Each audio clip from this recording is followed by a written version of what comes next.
the threshold, the air shifted, whispering not in words, but in feelings, emotions with no origin, grief, betrayal, hunger, and I began to remember things I shouldn't. Memories, not mine, of screaming in the dark, of a man whose face was missing, only teeth and dripping skin, of laughter beneath the floor. Not a child's giggle, but something imitating joy with too many voices, layered like mold. And when I touched the banister, it felt warm, like skin, pulsing faintly as though something lived within the wood. Something that grew with every fearful heartbeat I offered it, and I told myself to turn back, but the door was gone now. Just smooth wall where escape once existed, and the hallway bent unnaturally, stretching and warping like the inside of a lung, wet and breathing, the wallpaper peeling like sunburnt flesh to reveal faces, dozens of them pressed into the wood, like insects trapped in amber, mouths agape in silent warning. And still I moved forward because something in me wanted to know, needed to know, even as my fingernails cracked from gripping the rail too tightly, even as the lights overhead flickered not from electricity but from the presence of something walking just out of sight. Just behind me, always behind me, its breath cold, its whisper hot, its tongue like a wet rope brushing my neck. And when I finally found the room, the one from the stories, the one they said didn't exist, didn't knock, I just entered, because I had no choice anymore, because the house had closed around me like a mouth, and the room, oh God, the room was wrong, it was shaped like a heart, walls pulsing with something viscous and red, a crib in the center holding not a child, but a bundle of hair, teeth and bone tied together with sinew, and above it, hanging from the ceiling, was me, not now me, but a version of me, half frotted, mouth open in a scream I had yet to give, eyes gouged by hands that looked like mine. And I understood, then, that this wasn't a haunting, it was a feeding, and I wasn't the first I was just the next, and the house, the room, the memory. It all belonged to me because I had always been here. I had never left. I had never lived outside this place, only dreamed I did, and the moment I screamed, the sound echoed backwards through time, becoming the whisper that brought me here in the first place. They said the house had been abandoned for decades, sitting at the edge of town like a tumor no one wanted to cut out, ignored but always there, whispering silently to the wind, calling to those who couldn't help but notice it, and I stupid.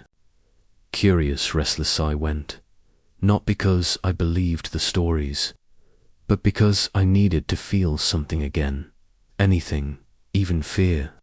And as I pushed through the overgrown weeds and rusted gate, something shifted in the air, like the forest had, inhaled, holding its breath, waiting to see if I'd truly go through with it, and of course I did, because some doors don't stay closed forever, and this one had been waiting, its wood swollen, blackened, and cracked like skin that had been burned and never healed, and when I touched it, it felt warm living, and it opened without effort, like it knew I was coming, like it had always known, and I stepped inside, not with bravery, but with the kind of numb momentum that drives you when you've already made a mistake too big to undo.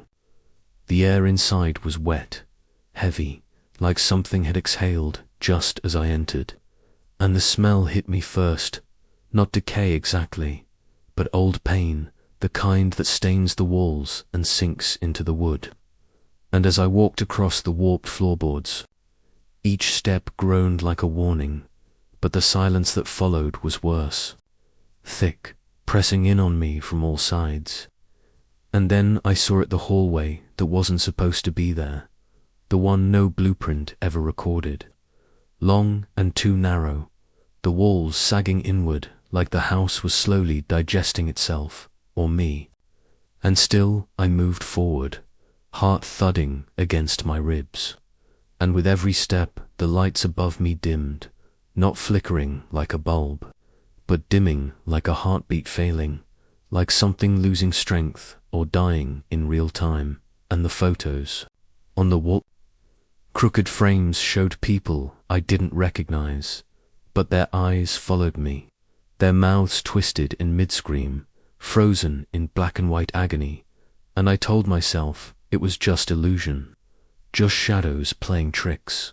But my breath was coming faster, my skin prickled, and then, from behind me, I heard the first sound, the slow, deliberate creak of a footstep, not my own, and I turned, expecting empty space, but there was only shadow, thick and slow-moving, like oil poured over memory. And I ran not because I was brave, but because every fiber in me screamed that if I stayed still, I wouldn't leave whole, or alive, or me. And I reached the end of the hall, out of breath, soaked in fear, and found a single door, smaller than it should be, pulsing slightly like it was breathing, and I don't know why I opened it, but I did, and inside, the room was wrong, not in color or furniture, but in feeling, like it remembered me, like it had been waiting for me to return, though I had never been here.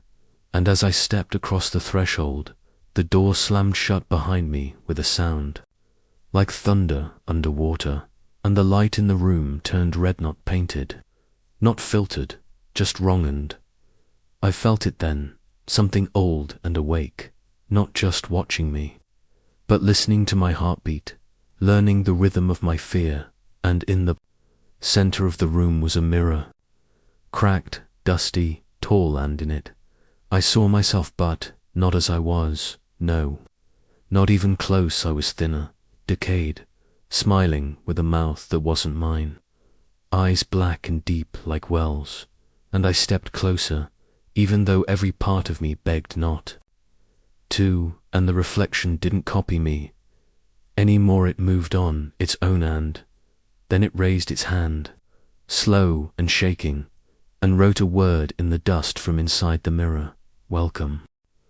I stared at the mirror, unable to look away, heart thundering so hard I thought the glass might crack just from the sound of my pulse. And the reflection, my reflection, though I no longer dared to claim it, grinned with a sickening slowness, revealing too many teeth, teeth like glass shards, like the ones you find in dreams just before you choke on them, and its fingers longer than mine, Bonya, wrapped in something like skin that wasn't quite skin, scraped across the inside of the mirror, spelling out the word again, but this time slower: welcome back. And the room shifted around me, subtly at first, the shadows moving independently of any light source, the corners stretching like melting wax, and I began to hear breathing, not mine, not the kind you hear in movies, but real, shallow, panicked breathing from just behind me, like someone standing so close they could steal the air before it touched my lungs. And when I turned, nothing was there, only the room, same as it was, except now the mirror had changed, and behind the cracked glass I could see a hallway, a different one, twisted, with walls made of flesh, veins pulsing beneath the surface, doors lining it like ribs in a great beast's chest. And I realized it wasn't a reflection anymore, it was a window. And something was moving inside it, something that walked like a man but bent in the middle like a spider, its limbs twitching, head lolling from side to side like it was too heavy for its neck. And I pressed my hand against the mirror in horror, not to touch it, but to reassure myself it was still solid. But the surface rippled beneath my skin like water, and before I could pull back, the mirror hand reached out and grabbed mine, ice cold, wet, and impossibly strong, and I screamed. The sound swallowed instantly by the room, as though it had been expecting that noise for centuries and was already too full to hold another drop of fear, and the thing yanked me forward, not through the glass, but into it, the room dissolving behind me like paper soaked in rain. And suddenly, I was in the hallway, the one from the mirror, only now it was real, the walls breathing, the doors groaning on their hinges, and the air so thick with rot and dampness I gagged with every breath. And somewhere far away a baby cried not the innocent cry of life, but the wounded, gasping whimper of something trying to pretend it was ever alive. And the floor pulsed. Beneath my feet, soft and slick, like I was walking on muscle and tendon, and I could hear my own blood pounding in my ears, louder and louder, until it wasn't just in my head. I could hear another heartbeat, larger, deeper, coming from beneath. The floor echoing through the hallway like the house itself was alive, like it had veins and organs and hunger. And as I stumbled forward, trying to find an end, a way out, anything that wasn't this meat corridor, I passed a door slightly ajar, and inside I saw a boy, no more than 6, sitting on the floor, whispering to a shadow that didn't match his shape. And when he looked up at me, his eyes were black voids, endless, ancient, and he whispered, "She's still in the nursery," and I blinked and he was gone. The room empty, the shadow still there, twitching, breathing, slowly rising into the shape of something tall and female with a face made of hands. And I ran, I didn't care where, just away, my footsteps thudding on the living ground, the walls moaning around me like a throat trying to scream with no mouth. And then the hallway opened into a chamber that felt colder, deeper, older, and I realized I hadn't gone forward. I had gone down into the part of the house no one had ever spoken about, because those who went here never returned, and I could feel why. The rules of the world were different here. Gravity didn't work right. Time stuttered like broken film, and in the center of the chamber stood a crib, just like before. Only this time something inside was breathing, slow, gurgling, wet breaths. And I knew without looking that it had teeth, and that it knew my name. I didn't want to see what was in the crib. Every fiber of my body screamed to turn away, to run. But the air around me had thickened into something that held me in place. Not like gravity, not like fear, but like memory, memory that wasn't mine, but the house's, and it wanted me to remember something. Something it had buried here, in this place far below reason and time. So I took a step forward, slowly, my legs shaking beneath me like I was standing on a bridge of bone above something far worse than death. And as I drew closer, the shadows above the crib shifted, and the mobile hanging from the ceiling spun on its own.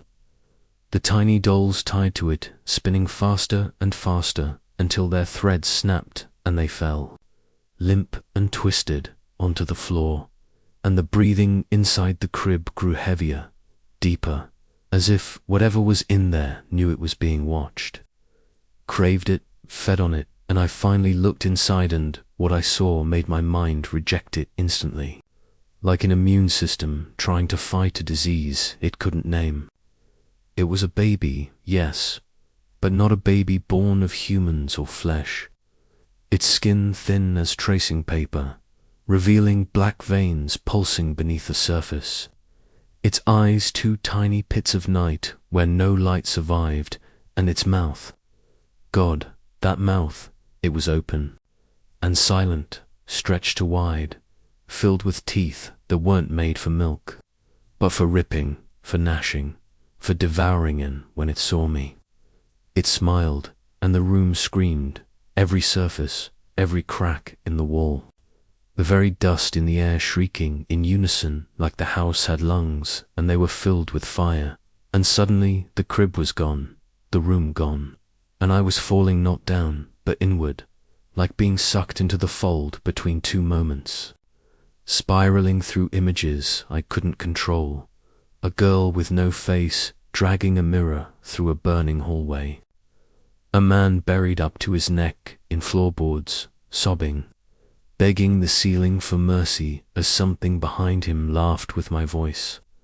A clock spinning so fast it melted, time bleeding from it like oil, and then I was standing in a living room, perfectly normal, perfectly untouched. The kind you see in dreams, where you almost remember a place from childhood but know it's wrong, too quiet, too still, and the TV was on. Static pouring out like rain, but there were words in the white noise, soft. At first, then louder. You left her here. Over and over, building like thunder in reverse, and I tried to scream back, left who? But my mouth didn't move, my body frozen, and from the hallway, she came not crawling, not walking, but gliding like something that had forgotten how to be human, and as she stepped into the room, I saw her for the first time, the girl from the photos, from the screams, from the memory the house was making me wear like a skin, and her eyes were stitched shut. But she saw me, and she lifted one pale hand and pointed, not at me, but at the wall behind me, and when I turned, it wasn't a wall anymore, but a mirror again, and inside it was not my reflection, but hers, her bedroom, her crib, her blood, her cries, and I understood.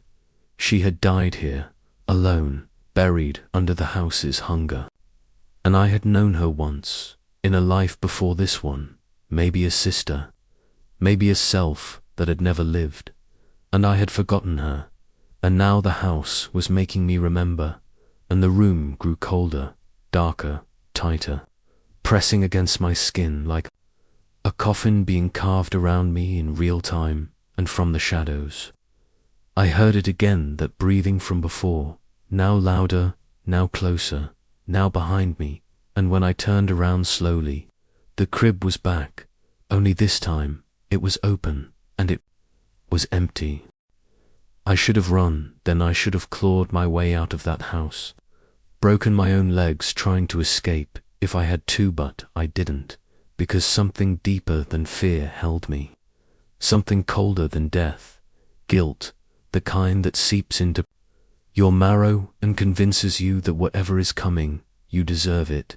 And the room around me flickered like a dying film reel, the walls warping, the furniture melting into shadow, and then the floor beneath me split not with a crash, but with a long, wet rip, like skin being peeled back, revealing a second room below, buried under everything else, hidden from light, time, and memory. And as I stood at the edge of that jagged opening, I saw the nursery, the real one, not the one the house showed visitors, clean and untouched, but the one buried below, where mold dripped from the ceiling like candle wax, where the wallpaper curled like old flesh, and the mobiles spun without wind, powered only by the sound of something breathing beneath the crib. And I lowered myself into it, because part of me already belonged there, like I was returning to a place I'd never left. And the moment my foot touched a rotting floor, the temperature dropped, not like winter, but like the cold that lives in places no light has ever reached. And the nursery noticed me, the walls twitching, the crib creaking open again as if it had a memory too. And suddenly the air was thick with whispers, not voices, but thoughts, not mine, but hers, the girl. The presence, the unfinished child, she was trying to speak through the wood, through the dust, and through me. And I saw flashes, a woman crying in the corner, holding something that didn't move, a man walking backward into darkness with nails in his eyes, and a baby's face, not dead, not alive, just waiting. And then, in the deepest part of the room, I saw a rocking chair begin to sway on its own, slow and steady, creaking like bones. And in that chair sat what used to be a woman's skin like wet paper, hair that moved like roots in water, and eyes that were just holes, and she rocked and hummed a lullaby so ancient and broken it made my teeth ache to hear it. And she turned her head to me, bones snapping in her neck like dry twigs, and smiled with lips that didn't belong to her face, and whispered, "She's still hungry." And then the door slammed shut above me, the trapdoor vanishing into the ceiling like it had never been there, and the walls started to bleed, not red, but black, like oil, like regret, and the crib began to breathe again, rising and falling, with wet, gurgling wheezes, and I felt the ground pulse beneath me like a heartbeat, not mine, not human, and I knew I was no longer in a room, I was inside her. The child, the presence, the forgotten soul the house had built itself around. And suddenly I was on my knees, coughing, choking on air that wasn't air, as invisible hands wrapped around my throat and whispered, "You let her die." And my vision blurred with tears and shadow, and I felt something crawl into my ear, down my throat, fill my lungs, and I realized the house didn't want to kill.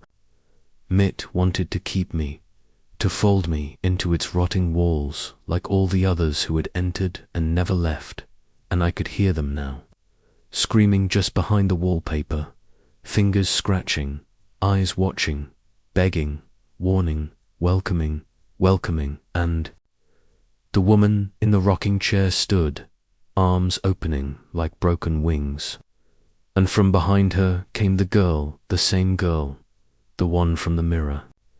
From the photos, from my dreams, and she stepped forward, silent, pale, and placed her hand in mine, and for a moment everything stopped, the whispers, the breathing, the pulsing walls, and I saw it all, what the house was, what it had become, the souls it had eaten, the memories it had erased, and the hollow space it was trying to fill in. I felt her sorrow, her loneliness, her rage, and I knew I couldn't leave. Not yet, not until she could. There are houses that forget, and there are houses that forgive. But this house, this one remembers not with pictures, not with walls, but with suffering, stitched into the very timber of its bones like a punishment carried forward through generations. And now that I had seen her, touched her hand, it knew I was no longer just a visitor. I was part of its memory, a living piece of its story, and it wasn't going to let me go, not now, not while it still had more to show me. So the nursery faded behind me like fog rolling back into the woods, and I found myself walking through hallways that didn't exist, in the blueprints twisting narrow corridors lined with mirrors that didn't reflect me. Only moments, a family of 5 sitting down to dinner, smiling until the lights flickered and the father's face collapsed inward, screaming, a teenage girl brushing her hair in the bathroom mirror until her scalp peeled back with the strands, a baby crying alone in a bathtub filled with something thick and reddish mirror showing lives the house had consumed, memories it chewed up and replayed on an endless loop. And every step I took, the air grew heavier, thicker with mildew and rot and something worse, the stench of forgotten grief. And then I found the study, the room they never listed in the real estate photos, the one with books that wrote themselves, their pages bleeding ink that spelled out names, dates, final thoughts, and on the desk was a ledger, cracked and old, and when I touched it, it screamed in a voice I recognized, my own, because my name was already there, inked into the next empty line, and as I pulled my hand back, the room groaned, the books fluttering open like wings, papers swirling in a frenzy, and a portrait fell from the wall behind Midas, exploding like ash, and I saw the same girl again, only now she was older, maybe 10, maybe 12. Her eyes still stitched shut, but her mouth open in a silent scream, and carved beneath the Frame in jagged letters were the words, "She was never born, she was made." And something clicked inside me, not logic, not memory, but recognition that this girl wasn't just a ghost. She was the product of the house's grief, a soul constructed from all the forgotten pain. A being born not of flesh, but of neglect, sorrow, abandonment, and I had helped make her. Unknowingly, by ignoring the signs, by forgetting the past, by pretending the darkness didn't live in my blood too, and the study door slammed shut. The lights flickered out, and from behind the shelves came a rattling, as if chains were being dragged across wood, and then her, again, standing in the corner. No longer a child, no longer stitched, just open eyes hollow. Mouth cracked wide like a doll split in half, and she spoke not with words, but through my thoughts, her voice echoing inside my skull like thunder trapped in glass. "It's your turn now." And with that, the floor split open again, swallowing the desk, the books, the walls, leaving me floating in total. The transformation wasn't sudden, it was slow, torturous, like being buried alive 1 inch at a time. And as I stared into the mirror she held, watching my features dissolve and reshape into hers, I felt the house breathing through me, its floorboards creaking beneath my skin, its walls pulsing with my veins. And I knew it wasn't just her I was becoming, it was everything. Every room, every corridor, every secret soaked into the rotting wood, and the attic around me shifted, walls twisting into rib cages, beams cracking like joints, as if the house itself was alive and folding itself inward to accept me, to consume me. And the girl, now fully merged with my reflections, smiled for the first time, not out of joy but relief, as if she had waited decades to pass this unbearable burden to someone else.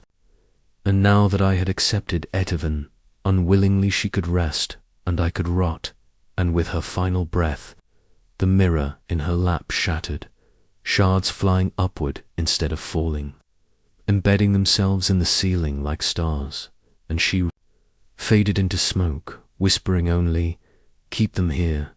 And suddenly I could feel them, the others, the forgotten, the victims, the damsel inside the walls, pressing against the boards, whispering through the vents, begging for mercy I no longer knew how to give.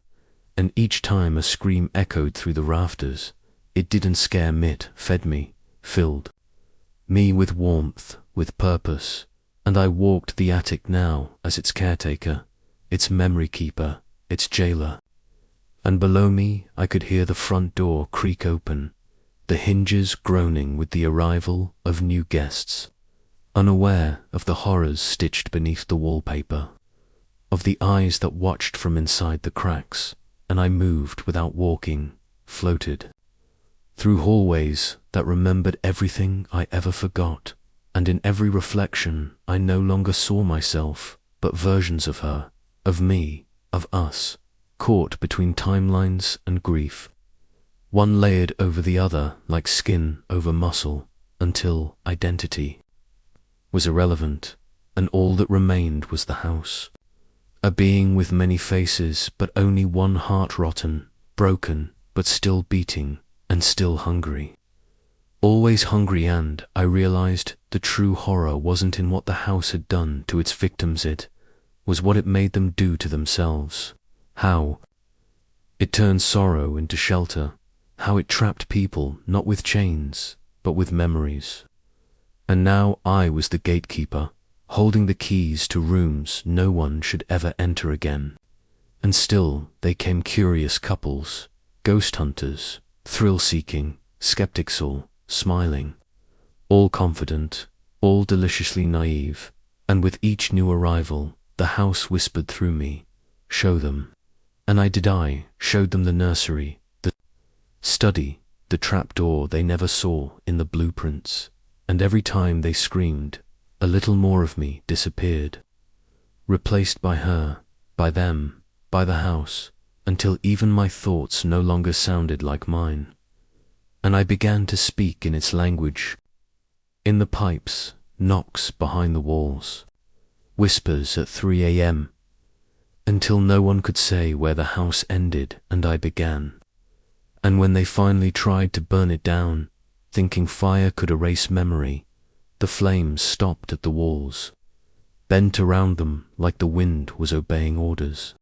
Because the house isn't just made of wood and nails, it's made of remembrance, of regret, and you can't kill that with fire. And now I wait at the window, in the mirrors, in the voice that calls your name from your own hallway when no one's home, and every time you ignore it, pretend you didn't hear it, laugh it off.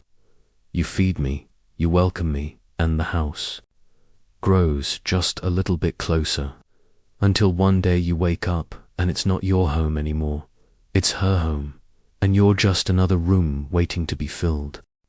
Some houses echo with laughter, footsteps, or the clinking of glasses, but this house echoes with begging, confessions, and things that were never meant to be heard. And now that I was part of it, fused into the structure like marrow in bone, I could hear them, all the endless whispers in every crevice, behind every light switch and beneath every floor tile. Voices not trapped by death, but by the memory of what they refused to accept, and each one had a story, a moment they couldn't outrun, a truth too heavy to carry beyond the threshold. Then that's when I understood that these weren't just hauntings, they were recordings, looping tragedies that the house fed upon, replayed, recycled, and repurposed to lure more in, like bait on a hook that smells like familiarity. And the worst part was, they worked because humans are drawn to their own pain, addicted to closure they'll never receive.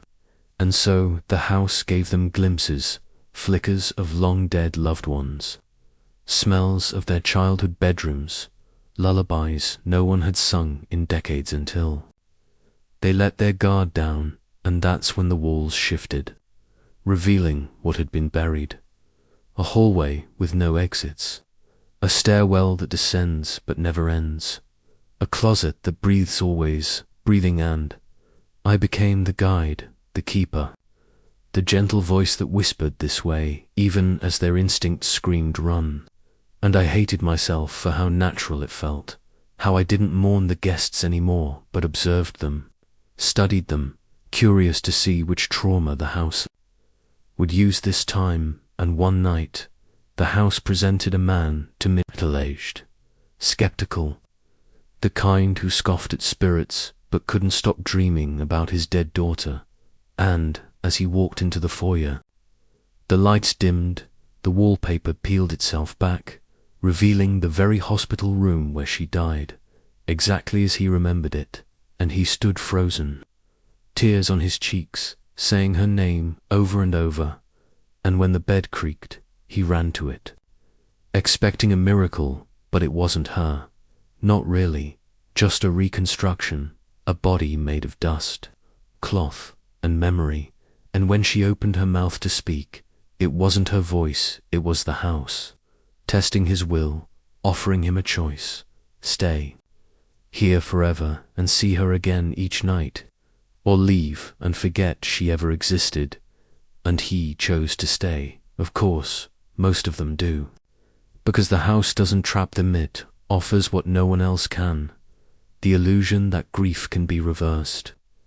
And as he faded into the wallpaper, his story added to the ledger in the study. I felt his weight added to my own, because for every new soul that entered, I grew heavier, less me, more them. And in the quiet hours, I could still feel Hertha, girl, the one who started it all, now completely part of me, and she was smiling, satisfied, as if I had become the perfect vessel for her vengeance against the world that forgot her. And the walls whispered again, more. And so I waited, as I always do, at the edge of someone's dream, in the reflection they think they imagined. In the story they tell at sleepovers and half laugh about until the laughter dies and they realize they've been here before, and the house echoes again, not with sound, but with recognition.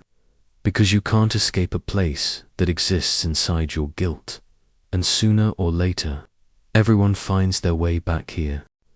The house always saved its darkest secret for lasts, the door at the end of the longest hallway. One nobody noticed until they were already too deep, past the mirrors and whispers, past the nursery and the attic, a door so old it looked like it was carved from the bones of the earth itself, rough and splintered, blackened by years of sorrow and silence. And as I stood before it, the air thick with the weight of every soul trapped inside these walls, I felt the house holding its breath, waiting for me to turn the handle, waiting for me to decide if I was ready to know the truth it had buried beneath the foundations. And of course I was ready, because by then I wasn't the person who had entered this place. I was the memory it had forged in me, the echo of all the pain, the keeper of its stories.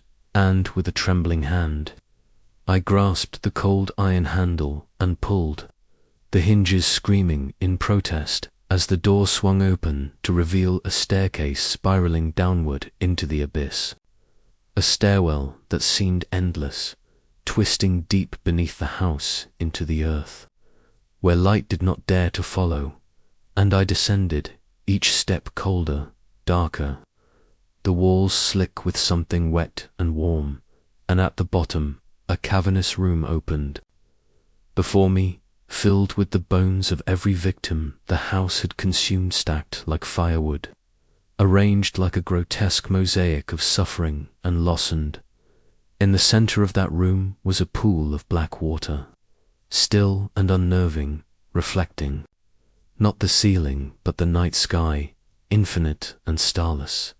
And I knew then that this was the heart of the house, the source of its hunger, a well of grief so deep and ancient that it could drown a soul whole. And as I stepped closer, the water began to ripple, and from its depths emerged a figure, wrapped in shadow and sorrow, the girl from the mirror, the nursery, the attic, her eyes now open and glowing faintly with a light that was both beautiful and terrifying. And she reached out to me, her fingers like tendrils of smoke, and whispered, "You've come home." And in that moment, I understood that the house wasn't just a place, was a living memory, a vessel for all the pain the world had forgotten. And now, so was I, forever entwined with the darkness that waited in the last door. And as I fell into the black water, the echoes of those trapped before me sang their welcome, and I became the next story the house would tell, the next whisper in the walls, the next shadow that waited patiently for the curious, the lonely, and the lost to find their way inside.